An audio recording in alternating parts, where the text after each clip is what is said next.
Hello everyone, my name is Agnes Veronica Julia Wala with name 33210175, and in the next 5 minutes, as you can see on the screen, our topic today is about process structure rules. Okay, the first slide, introduction. Process structure rules are a type of reward rule used to describe a given language syntax and are closely associated with the early stage of grammar. Proposed by Noam Chomsky in 1957, they are used to break down a natural language sentence into its constituent parts, also known as syntax categories, including both lexical categories, part of speech, and parcel categories. A grammar that uses process structure rules is a type of structured grammar. Process structure rules, as they are commonly employed, operate according to the constituency relation, and a grammar that employs process structure rules is therefore a constituency grammar. As such, it stands in contrast to dependency grammars, which are based on the dependency relation. Definition: process structure grammar is a type of generative grammar in which constituent structure are represented by process structure. Rules of reward rules. Some of the different versions of process structure grammar, including head-driven process structure grammar, are considered in examples and observation below. A process structure or constituent function as the best component in the classic form of transformational grammar introduced by Noam Chomsky in the late 1950, Saint-Germain 1980. However, classical function grammar or LFG, categorical grammar or CG, and head-driven process structure grammar or HPSG have developed into well-worked-out alternative to transformational grammar. As we saw in the last section, process structure rules or PSRS are the rules we use to build tree diagrams. They are a way to describe and record which kind of process can occur inside and modify which other kinds of process. They are also hypotheses, so if we find a sentence that doesn't fit with our rules, we should not panic. Instead, we should double check that we've actually analyzed the sentence properly, and if we have, we should keep calm and revise our hypothesis. The final form of the paragraph structure rules we will be using in this textbook are as follows. They will look very similar to the PSRS we developed in section, but they have a few small additions. Yang pertama, S, AD, VP, NP, or CP, AUX, NEG,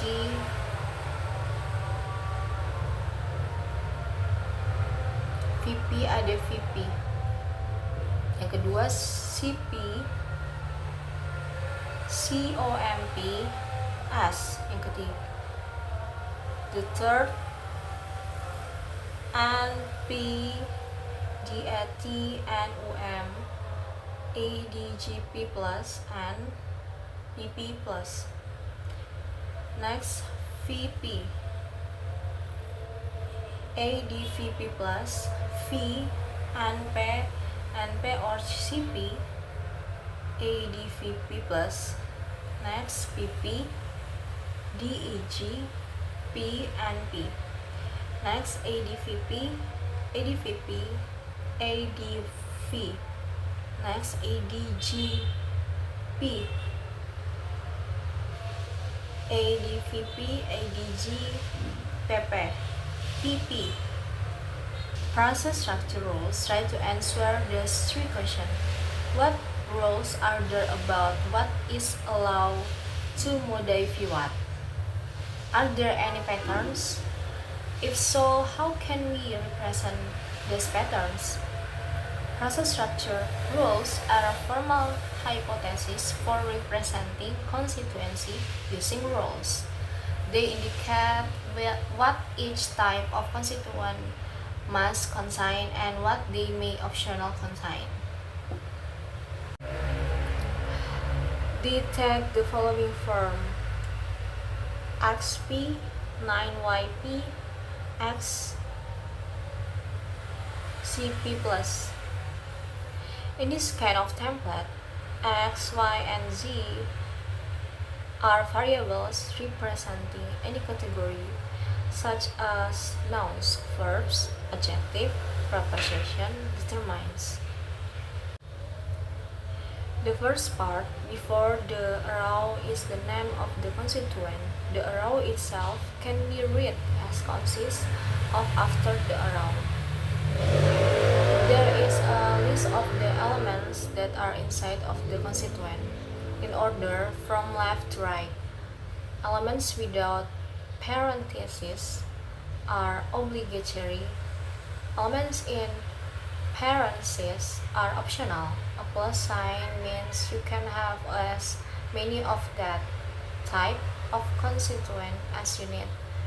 There can be multiple of that kind of constituent. Embedded clauses. You might notice that the PSR in 1B is completely new. It wasn't in section 613.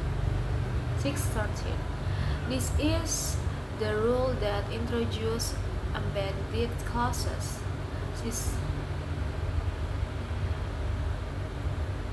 C or COM stands for complementary. Includes words like that, for, if, and whether. Embedded clauses can appear in a number of positions, but the most common one is in object position, appearing instead of the NP object inside of the VP, or inside of the second object in the case of the transitive. For example, in 3A and 4A, we have the NP object some syntax. These are replaced with the embedded clauses. That syntax is fun.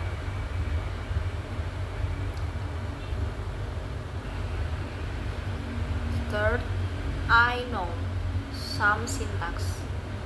I know that syntax is fun. 4. I taught my student some syntax.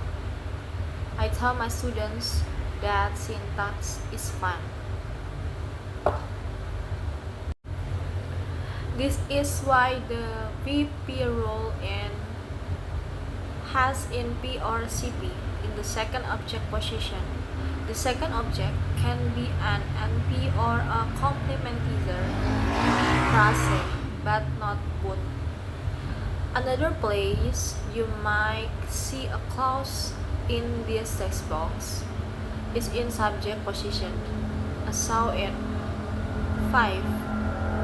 It is obvious that cake is delicious is obvious.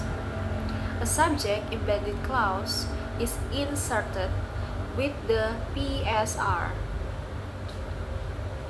This PSR has an P or CP in the subject position, meaning that the subject can be an NP or a CP. One common mistake that students make when drawing embedded clauses is to miss a layer in the structure. Since the complementizer can be silent in English, a sound in number 6. 1. I know that syntax is fun. 2. I know syntax is fun. So this is the tree diagram syntax. However, our PSRS don't allow you to put an S directly into the VP. You can only put a CP into the VP.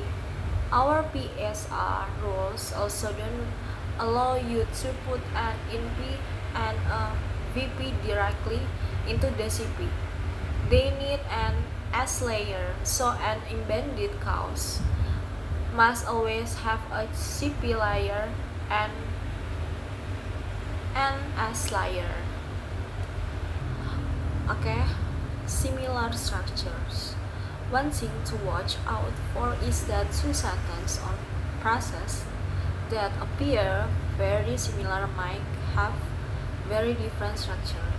So you actually need to think about what a sentence means when you're drawing a tree diagram.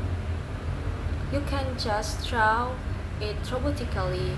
If you do, you will probably make mistakes.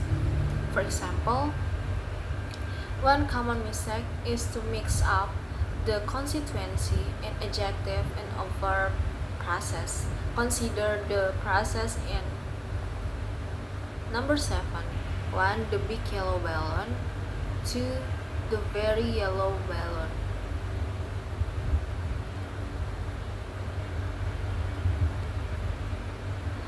This is the tree diagram.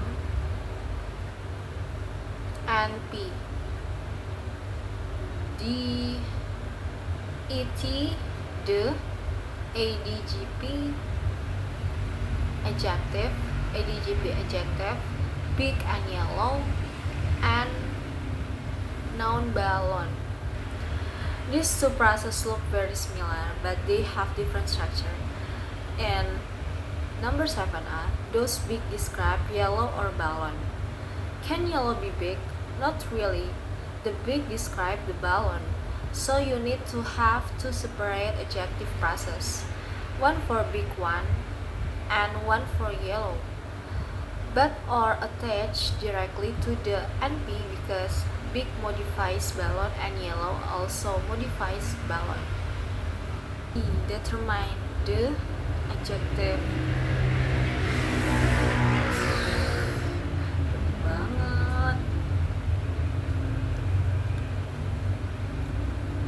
Gitu ya.